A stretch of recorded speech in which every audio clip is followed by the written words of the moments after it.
Hello, everyone, and welcome back to the Wade Foster Show. Thank you all for tuning in and listening. Today, we're going to be diving into a topic that's a bit close to home. It's close to home for both of us, as Sam is here. I'll introduce him in a moment, but it's a topic that's very close to home.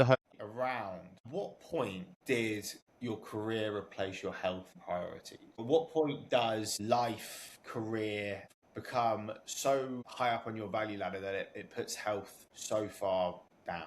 And this is a real common question or theme when people come to us and they want to work with us, or at least brainstorm problems with us, is the fact that they used to be an athlete. They used to be in shape in their 20s, in their 30s, whatever it may be. And then life, career, everything happened. They're now 45, 55, 65, 40, 50 pounds overweight, severely sleep deprived, highly stressed, can't move the way they want to move, pain, etc.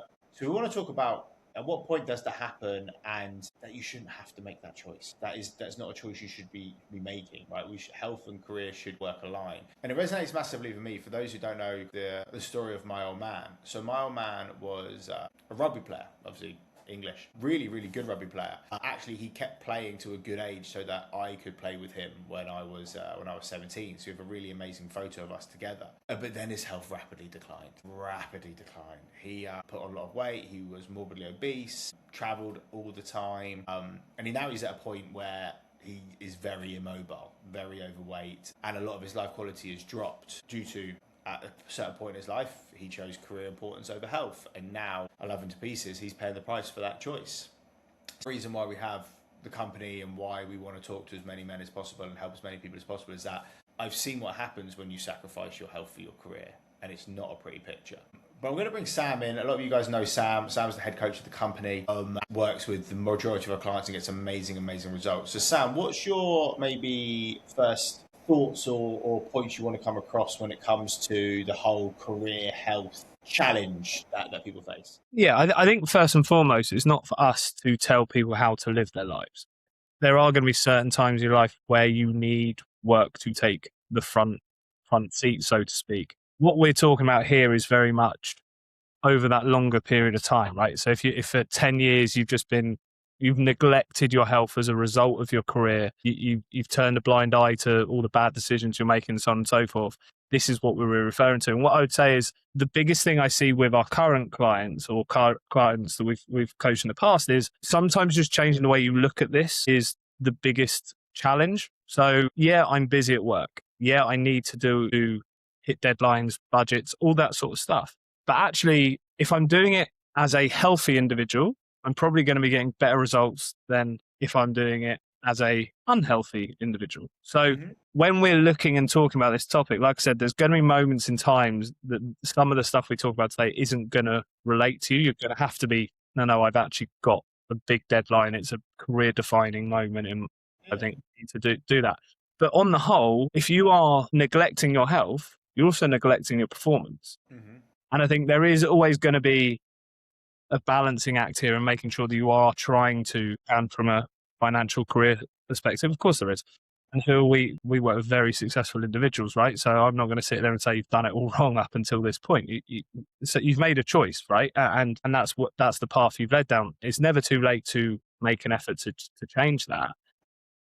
The biggest thing for me is that the way I look at health isn't just about getting overweight or being able to run a certain distance in a certain time or anything like that. It's actually performance as a whole. And I think that's one thing that I think will come out as we're going through this conversation here. But my thoughts are literally that. We're not here to tell you how to run your life, what to do with it. Just more a case of sometimes it's just a bit of a change of perspective. 100%.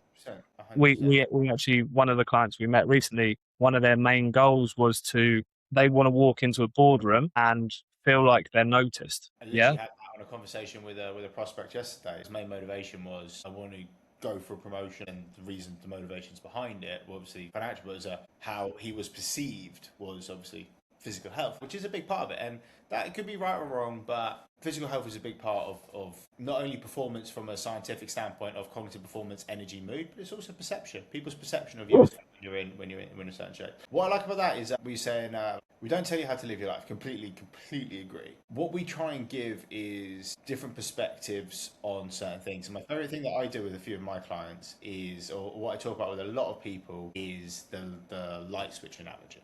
So most people are an on-off switch when it comes to health, right? We hear this all the time. Oh, I'm either nailing it or I do nothing, right? I'm all in or I'm all off, right? And what we see with a lot of people that come to us, or a lot of men in the corporate world, they're all off. They were all on when they were younger, and then they go all off and they don't do anything, and then all of this kind of spirals and snowballs. What we try and teach people is exactly as you've just said about there's different stages of life. There's different stages throughout 12 months, throughout a year. And instead of being an on-off switch, let's be like a dimmer switch, right? When life's good, when it's not busy, when work's going well, you know, kids are in school, etc. Can we give 100% right now? Can we give 100% to your health goals? Can we push hard for this 6 weeks, 2 weeks, 8 weeks, whatever it may be? But then life gets a bit busier. Maybe you've got a bit more travel, a bit more this, a bit more that, but we don't go all off. What does 75% effort look like? We're still working towards it, but we're not nailing everything. Life gets a bit busier. That deadline comes, whatever it may be. What does 40% look like? And then lastly, what are the non-negotiables? What does 20% look like so that even when life is chaos, you're not going backwards, you're not putting on weight, you're not doing all those things? And that's a really good way to think about it, because so many people think health is, if I'm not doing everything, it's not worth doing. If I'm not exercising, nutrition's pointless, is the fucking stupidest. And going back to my point about the performance and health thing, right? When I look at health, I think of sleep. I think of stress management, right? Yeah. So if I am having these long drawn out periods of I need to be foot to the floor, making sure I'm really making good strides forward in my career, just put this into real simple terms. If you are sleeping better, you're hydrating, and you're making better choices from a food perspective and alcohol perspective, by the way, in that journey, then there's no one in the world that's going to tell me they'll be doing a better job without those things, right? So when we're talking about health here, we're not always talking about 4 workouts in the gym and being completely dialed in with your nutrition and all those sides of things. Health is the whole picture. It's the bigger picture. And like you said, I think ultimately you need fundamentals here to make sure that you don't get to the point where I am at the point where I have no choice but to make changes to improve my health because I've neglected it so much. And I think for many people, it's just that it's the decision at that moment in time, right? It's I need to serve my family. I need to achieve what I want from a career standpoint, whatever it might be. And it's a trade-off. And as men, if we're going deep, I think most men will sacrifice themselves in that scenario, right? And going back to the sort of the main topic here in terms of how you go down that pathway and how you end up there, you're not always been selfish when it comes down to this. This is sometimes a sacrifice that you've made for other people, right? So as I say, no one's telling you you've done the wrong thing. I'm certainly never sat on a call with a client and going, well, you fucked up here, haven't you? Because your career's gone really well, but you put on 30 pounds. I've never once thought that in my life. It's more a case of you've made that sacrifice. In the same way a mum that has a child might sacrifice their career for 10, 15 years. Yeah. Men sometimes sacrifice their health in that scenario, right? There's no, you've not done anything wrong in this scenario. It's just a case of you prioritized one thing. And that's why I always think it's very much about mindset. How do you flip that mindset to actually, I need to understand the importance of my health here in the journey, rather than it doesn't matter, this matters more. That's just simply not the case. And I see it with clients all the time. It's I've got more energy all of a sudden. Work seems a bit easier, actually. Work's going really well. There's no issues at work at the moment because this, and this, right? Because you've made real simple changes like slept. Do you know what I mean? Didn't eat shit for breakfast.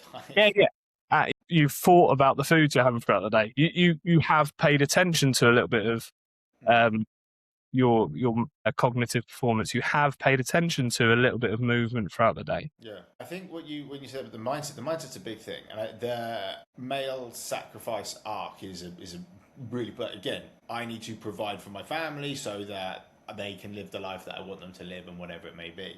And the analogy that we use quite a lot with this one that hits home, it's the selfish, selfless kind of one about the water bucket, right? If we're all a bucket of water, we are then pouring our water into every other facet of life that we possibly can. So we're pouring it daily into our kids, right? Make sure they're good, into our spouses, into then our career, into then colleagues, into then friends, whatever. But what happens every day? Your water bucket is getting lower and lower and lower because you're pouring your energy, rightfully, into all these areas. But what happens with so many people is that they forget to top themselves up, right? They forget to look after them, their health spectrum. So they get to a point where they're kind of giving, but they're not giving the best of themselves. Like you said with the energy thing around, like, I didn't realize I could feel this good. Yeah, because you've now imagine how better you will be at showing up for the family, showing up at work, showing up for these things, if you just topped yourself up every now and then, right? You put better foods into your body. You make sure you got 7 hours of sleep a night, right? You exercised a couple of times a week. You started topping your bucket up so that everyone else gets kind of the best version of you. And then brings it back to one of my favorite stories, like the airplane story. Put the oxygen mask on yourself before you do, because you can't help anyone if you're dead. So if your health is declining, you then can't help anyone. And that's a real kind of way to think about the mindset side of things. Sadly, that's quite that thing. You can't help anyone. We have that conversation quite a lot with clients where they've come on board. They're like, I can't take my kids to the park and do X, Y, Z because I'm physically unable to.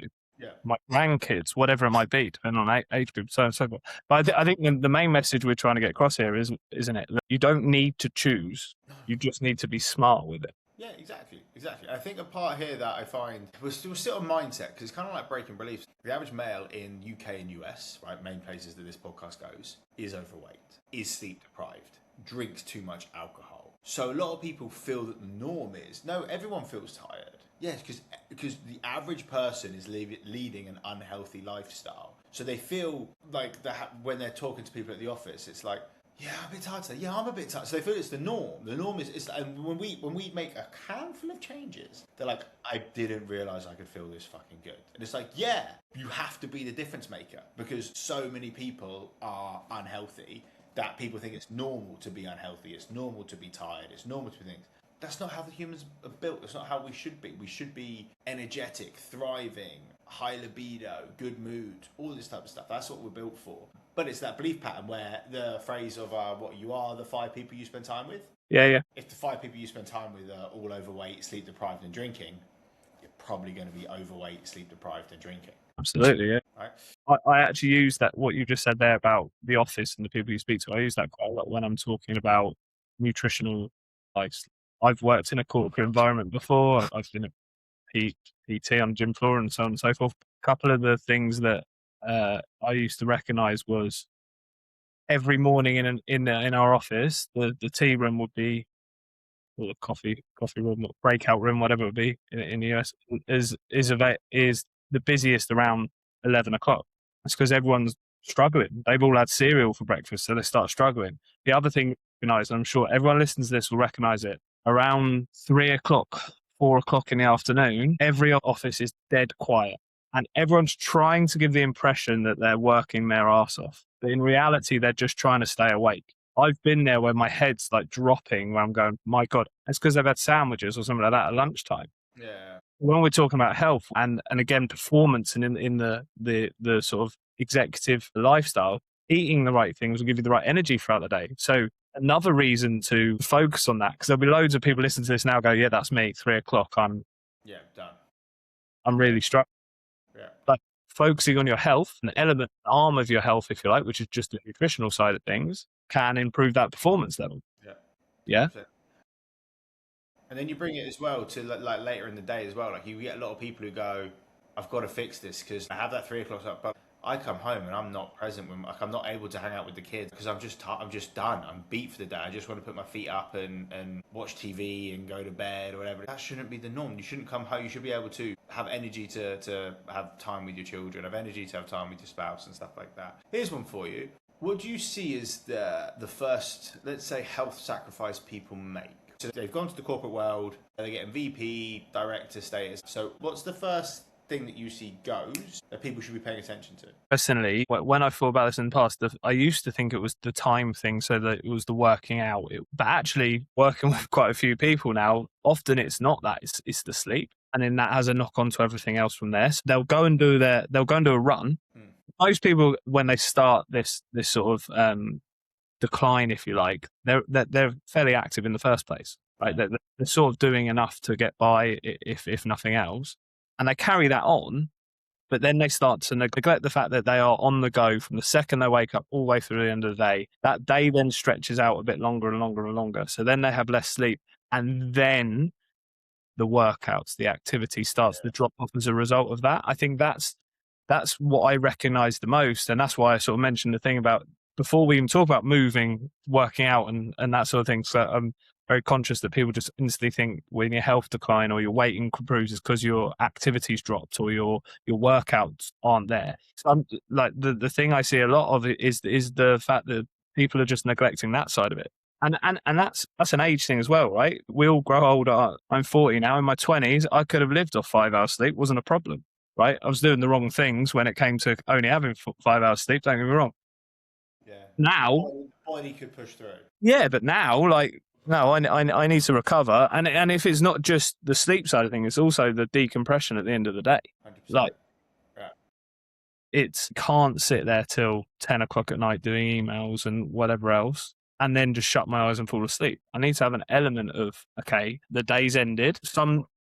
Obviously, I'm on the, I was going to say the other side of the world, not quite the other side of the world, but lots of my clients are up later than me based on time zones. So sometimes it's closer to where my bedtime than I would like, but I still have to have that period of, cool, what's my routine? How do I get myself wound down and go? And that might mean that one night I don't watch Netflix.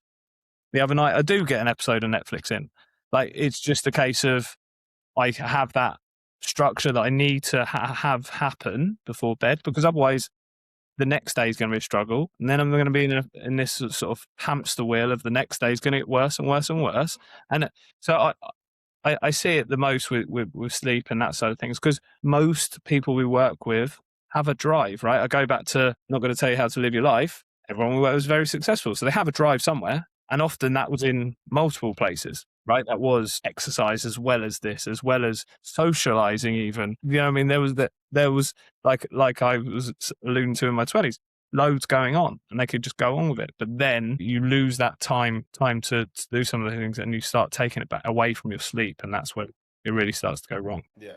I'm happy that you went where I was going, because I was intrigued whether you would go with workouts. That's where 99% of people. Yeah, I think that's why everyone thinks. Yeah, but I completely agree. There's two things that I see. That start the decline, which is completely in line with you. One is, so I would call it later nights, which then affects the sleep. But it is the fact of working later, more corporate events, more client dinners, more travel, which the catalyst is later nights, which affects sleep. The second thing is more alcohol, right? Definitely. Due to client dinners, traveling, higher stress, whatever, you need to drink to take the edge off, or you're more work, so which then affects sleep, which then the knock-on affects exercise. And then this is where we talk about, like, health is a feedback loop. It is either a positive feedback loop or a negative feedback loop, depending how you do it, right? So we'll do the negative feedback loop to begin with. So I stay up too late consistently, which means my sleep is then poor, which then means I'm not working out in the morning because I've got low energy. I'm not working out I then have poorer hormones, which make me want to eat more sugary foods because of leptin and ghrelin issues. So I then eat worse. I then also don't want to eat healthier because I'm not exercising. So I'm like, well, if I'm not exercising, can't bother to eat well, which then leads into then I'm eating worse at dinner, which then means I'm maybe having a few more drinks and then poor sleep, and then follows. Whereas when I go to bed on time, I wake up on time. I wake up with energy. I then get my morning workout in. I then feel great, and I want to eat great that day because I've done my workout that day. And you just then positive feedback. You're like, well, I want to recover and sleep well, so I get my workout in the morning, and then it's a positive feedback loop. So what we want to do is, like, you got to break that negative feedback loop. You got to break that negative health cycle and get into that positive health cycle of positive reinforcement from it rather than negative reinforcement, because it all affects everyone. So I like the fact we're on the same page. Exactly. The thing that goes is late nights and sleep. Like, that's the first. And it's really like that then snowballs into everything else basically dropping. Yeah, and the thing you made there, your decision making drops as well, doesn't it? So as you said, food choices, whatever else goes wrong from there. 100%. This is an interesting one. I've got a few for this, but I want to see where you kind of go first. What are the wake up calls that you see that people have, like the epiphany moments or the thing of fuck, I need to do something? Like, what are the consistent wake up calls that I kind of want us to talk about this in a sense of the reactive proactive mindset, right? Yeah. So like what are the things that you hear or see that people react to then make a change, and what do we want to then go, don't wait for this to happen, like be proactive, do something before the bad thing happens? So what are the things that you see? Yeah, look, I think the number one that I see all the time is people's, now this is probably wrong and they've waited too, definitely wrong, they've waited too long to get to this point, but they've essentially put on a lot of weight. That is quite often the reason that people will come to us. I can't remember the last time we had a client that didn't have a element of a weight loss target. Yeah. And it was one of the priorities. We ask all our clients, what do you want to achieve in the first 30 days? I would say 95% of them say, I want to lose weight of some description. And I say this to even the people that aren't necessarily on that camp and they're looking for energy and stuff. If your weight is moving in a negative direction, you're doing something wrong with your habits and routines and so on and so forth. If you don't necessarily have a weight problem and we are looking to help you improve your energy, your sleep and all these things, and all the things we put in place don't lead to you at least losing a couple of pounds, we're probably not implementing them well enough either. I think your weight is a good indicator of how I'm doing, how I'm doing at life. There's no one that would sit there and go, I don't need to lose any weight at all. No one would ever. I don't think there's many people that would say, no, I'm at my exact perfect weight all the time. But there are certain people that are, and I would class myself in that bracket, like I'm at a comfortable weight and it doesn't fluctuate that much unless I try to make an effort. Yeah. So that to me is an indication that actually my health is okay. Yeah, I eat well enough, I move well enough, I sleep well enough. I'm okay on that side of things. Yeah. So weight, I would say, is the number one thing that people recognize and come to us with. In terms of the things that people perhaps notice within the first couple of weeks of working with us, is that they would just foot flat to the floor all day, every day. And when we ask them to break down their day and focus on creating, like, call it pockets of calmness throughout their day, they suddenly go, you know what, I feel so much better in the morning. I've got more energy in the morning. I feel like my stress management's a little bit better in that side of things. So before the weight thing, now, because everyone will know if they're putting on weight or dropping weight, right? But before that sort of kicks in, I would ask people to go, how much time do I spend on myself each day? So if we were to ask to give tips as to when you need to start looking at things, how much time am I spending on myself a day? Your weight will probably be an indicator of if you're doing enough or not. But how much time am I actually giving to myself? One of the main things we talk about is how quickly do you pick up your phone in the morning. I guarantee everyone has just heard that goes straight away. Yeah, most people, it's the alarm, rollover, work, email, news, SMSs, whatever it may be. Exactly that. Fucked it.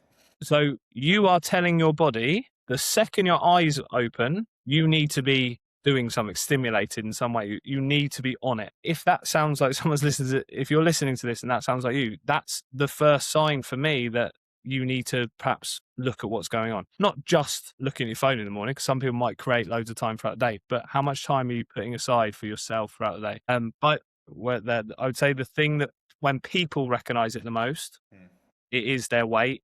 That's not the thing that's gone for. It's not like that's at the end of a chain. It takes time to build as well, especially if you are, unless you're being horrendous. Like 30 pounds takes time to build, right? It can take, but it builds, right? But you notice it slowly. You're like, well, I'm 180. In 2 months' time, I'm now 185. In 2 months' time, I'm now 195. In 2 months' now, I'm now 205. Or like 6 months on, I'm now 205. Space of a year, you could put on 30 pounds without really noticing. And obviously, you do notice, but like it's not like, fuck, in 6 weeks I've put on 30 pounds. It's a gradual build, and people get comfortable with it. It's an interesting one. So when I answered the question, I was thinking of triggers, and weight's an interesting one. I like that. So for me, when I have the introductory calls with people, a few common themes to pick up. One is self, one is family. So remember that. So self is very, very common, is they've had an issue with their heart. Oh, right? Be it I needed like stent put in, I'm on a statin, be it I've got high blood pressure, high cholesterol, or whatever it may be. Like they're generally at a point where they've gone, fuck, I thought I was a healthy individual, and now my body is telling me I'm not. So generally, a lot of times, Or sometimes family members. well, that was going to be, and the second one is second one was either someone close to them is, so maybe they lose their dad young, or their dad died in their 60s or even 70s, and we want or something like that, or a colleague or a friend. It was very, very common. They're like, a guy I went to college with had a heart attack at 45 or whatever it may be. It's that kind of wake up call of, I need to fucking do something now because I'm trending down this path as well. Or another one that I get that's fairly common is mum and dad may be a certain age, but they've lived in a caring home for X amount of time, or you've had to care for them for a long period of time, right? And they go, I don't want my kids to have to do what I've had to do to my, like, I want to be in better health so my kids don't have to do everything I've had to do for my mum and dad at this certain age. Because again, back on the time, of course we'll all look after our mum and dad if they decline. But you want your kids at a certain age to be like, be free, be good. I'm healthy at 60, I'm healthy at 70, don't worry about it. It's life events, isn't it? Yes. Yeah. You know what I mean? Like even some people having grandkids as well is another one that I've got grandkids now. Okay. Yeah. Well, I tried to look after them for a day and I couldn't. Yeah.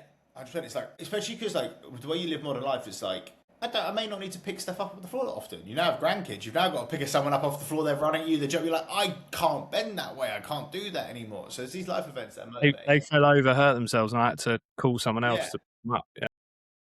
So, like, why we say that is, it is always better to be proactive rather than reactive with this type of stuff. Like, when it comes to your health or someone else's health or something like that, it's like, it's easier to fix it before it's happened.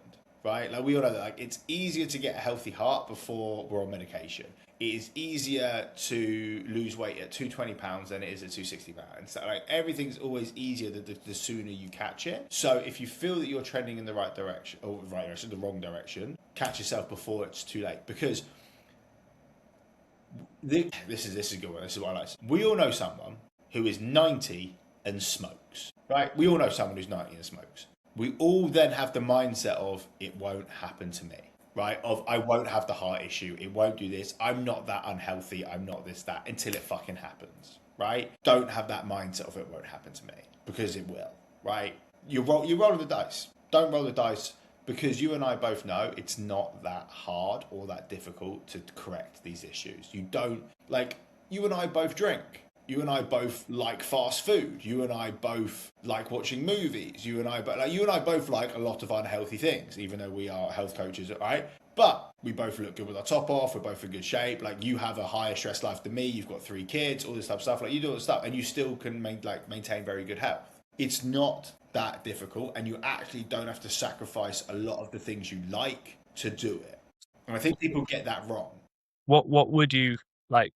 People listen to this now, then what would be your top 3, 4, 5 things that you would focus on and make sure that you touched on earlier about there being non-negotiables and foundations and fundamentals that you need to make sure are in place? Yeah. What would you suggest as yours? I know where I would start, but where would you go? So I still feel like optimal sleep window is the most important thing to go with. So ideally, when it's into as much of your control as possible, try and have a very similar bedtime, very similar wake time within an hour window, about 8 hours apart. Right? Like that. If everyone listens goes, like, that is number one. That is number one. Try and get that sorted. Second, I would lean to like 90% of my diet coming from whole food. Now that can be a bit difficult, but it's not. We were just in New York. We were in Manhattan. You can pick up whole food anywhere. Like it's difficult. It's not. We were at the airport. We picked up a egg white omelette, right? Like it's not. You just got to look for it, right? So 80% of my diet comes from whole food, which I mean by that is single ingredient food, right? So again, egg white omelette, single ingredient food with like vegetables, stuff like that. I would then go steps. I would actually go movement. I would go, and I think people like 10,000. So 10,000. It's not a scientific number, but I think it's a really good number. The scientific number for everyone listening is 8,500. If you actually want to like grind into the data for like health, I like 10,000 to 12,000 steps a day. I am moving enough to be burning a good amount of calories, right? And I would lean workouting in, but as a non-negotiable, if you are stuck for time, I'd go steps over workout. I would go walking, get outside, get walking, So I like, mate, those 3 things. That would be my main 3 things. If you are, so let's say you're red zone, right? You're I can only give 20% right now. Life is chaos. try and get as best your ability, get that 8-hour sleeping window and keep it the same as much as possible. 90% of your diet, whole foods, walk 10,000 steps a day. I would limit alcohol. If I'm in the red zone, I would limit alcohol. I would say alcohol is a more of a when life's in a good place. Like when life is in a tough, stressful place, there's no way alcohol is going to add a positive benefit to that. So they're probably the 4 things that I would do if I'm in a red zone, life's manic point of view, but I don't want my health to regress and I don't want my weight to go up. So that's probably what I would go. What would you go with? Yeah, look, sleep, very similar. I would just maybe have them in a slightly different order in terms of the same. I would go sleep first. I would go active, that daily activity as So you meaning by steps by that, or you meaning working out? Steps. So daily, and the reason I call it daily activity instead of steps, just to be clear on this, because I say this to clients all the time. I don't need you always to go for long walks to achieve this. If you are doing yard work, if you are doing stuff around the house, I just want you not to be sat on your ass as much as you currently are. Yeah. That to me is the thing, because I try to frame it differently. And if you're not hitting close to 10,000 steps, you are definitely living a sedentary lifestyle. Yeah. So the big negative that I try to overcome is the sedentary lifestyle. Steps is the measurement of that, right? So but I'd put that. Then in terms of the food, 100% would go for that side of things. I'd even stretch that a little bit further to foods that have 4 or less ingredients. If you were to just give it as a lifestyle thing for someone that is in a terrible place, just try to find the less ingredient foods, because I think they're probably already at the end of if they're in the red zone, they ain't been anywhere near that, right? So halfway house would be good in that sense. And I think the alcohol thing, I would put it in terms of I see alcohol as a stressor. It's a stressor on the body, right? So I would club that together as stress management as well. So it wouldn't just be alcohol. I would just say alcohol is part of something we need to remove, so to speak. So yeah, very similar, pretty much exactly the same. Just I would put a bit daily activity thing. I've not articulated in that way, but I really like that, because when you do say steps, it's like fuck, I've got to go on a walk. 100%. Walk around the grocery shop is daily activity. Do you know what I mean? Like just do more. Like instead of ordering, can we get a grocery shop? Can we walk to a slightly further away coffee shop? Let's go grab a coffee rather than have a coffee in the office. Like little things of just that daily activity moving around. Yeah, I like that frame. One thing I will add to that though is some of it to be outside. I think outside activity is so important as well, like getting fresh air, being outside. So I'm not saying all of it done within your house or supermarket or whatever. Like some of it needs to be outside.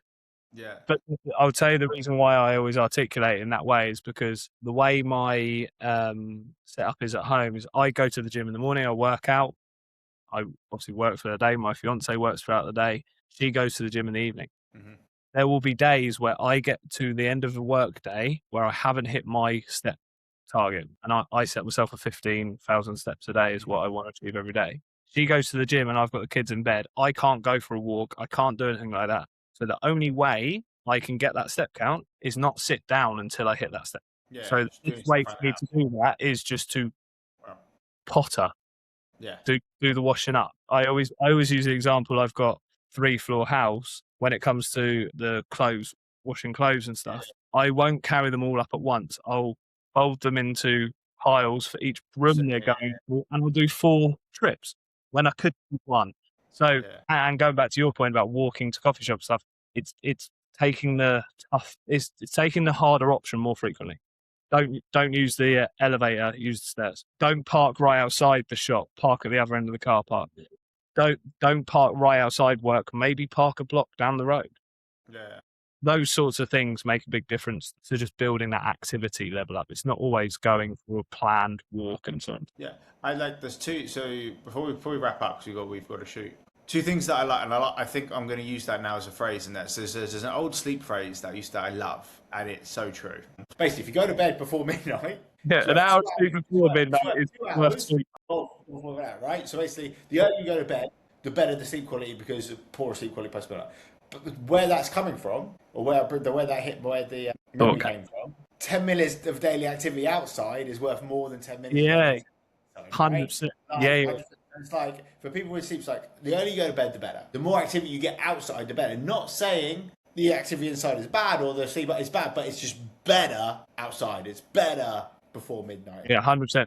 One of my pet peeves is when clients tell me that they've hit their steps, but they did it all on a treadmill, because I'm like, no, there's so many arms to why I want you. I'm sure we can do a podcast fully on activity, like neat type thing. There's so many arms as to why I want you to get steps. You doing an hour on a treadmill actually isn't ticking many of them.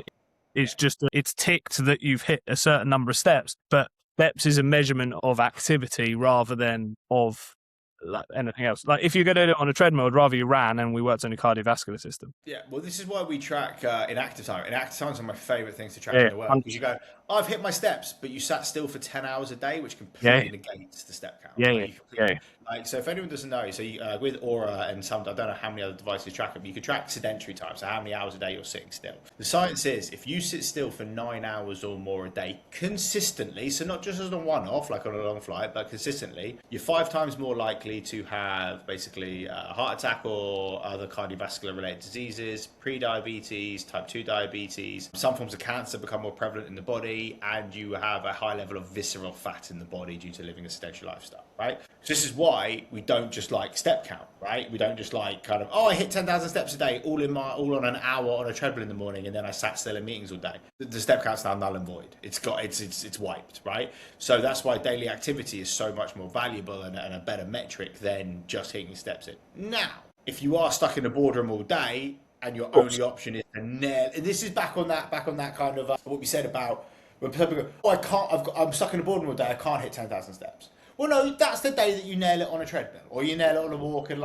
but that's a rarity. That's also the day. That's also the day you need to be really diligent and making sure you do hit 10,000 steps. Exactly, right. Rather than making an excuse of, I was in a boardroom all day. Did you know you were going to be in a boardroom all day? Yeah. Plan. Yeah, get it done. Yeah, this is what I was doing with Savar. So we own a remote company, and like, we're on 8 to 9, 10 hours of Zoom calls a day. 100%. Yeah. I hit on average 15. We both hit on average 15,000 steps a day, right? And I got more on Zoom. I got more than you last quarter. You do hit more than me. You've got kids. You've got kids though. Which I don't know, might make it easier or harder. I'm actually unsure. No, I've got a dog. I've got no excuse. I've got a dog. I've got no excuse. Over there. Right. We'll somewhere up there because we've got to shoot for, again, like I said, our Zoom meetings. Obviously, we ended with a bit of humour there, but I think the point of the podcast really is that, one, health doesn't have to be that hard.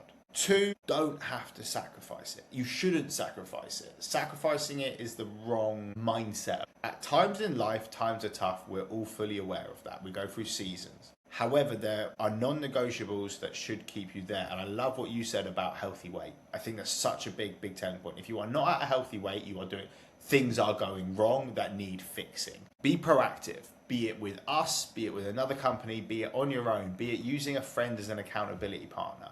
If you are not at a healthy weight, if you're not happy, be proactive rather than reactive, because it gets fucking way harder once you have the heart attack or life happens or you start putting on more and more weight. Any closing thoughts, Sam? No. Spot on. I think there's absolutely no reason for you to have to pick a career over your health. I think actually having good health will push your career even further than you already have. I think something I'll end with is something that I say quite a lot, because we know clients. Like, I promise you, there is someone more stressed than you, in more turmoil than you, busier than you, traveling more than you, even with a disability or with family members with disabilities, and they're looking after their health. Promise you, no matter where you are in life, there is someone who's in a worse position or whatever it may be, and they're prioritizing their health and they're getting a result. And we know this because we see it. You and I both know. I've probably got 3 people I'm thinking of. You probably got a couple you're thinking of going, like, I'm even amazed. I'm there going, how you pull this, because we hear excuses all day, right? You go, this, I'm like, you think that's an excuse? This guy's got excuses and he's not making them, right? Yeah. It's that mindset thing of like, again, do you want results or excuses? But it's not as difficult as you think it is. It's not. It's really not. Right, we will end it there for today's episode. If you guys enjoyed the episode, you enjoy kind of me and Sam having a back and forth, please drop a comment, give it a 5-star review so we know that this is the type of content you guys are liking. We love doing it as a pair. As always, if you are watching on YouTube, if you're listening on Apple or Spotify, wherever you get it, again, please try and share some love for us. We don't have any advertising. We don't want sponsors on this podcast. We want to keep it pretty raw, good information for you guys to get the best health results humanly possible. So we will catch you next week. Peace.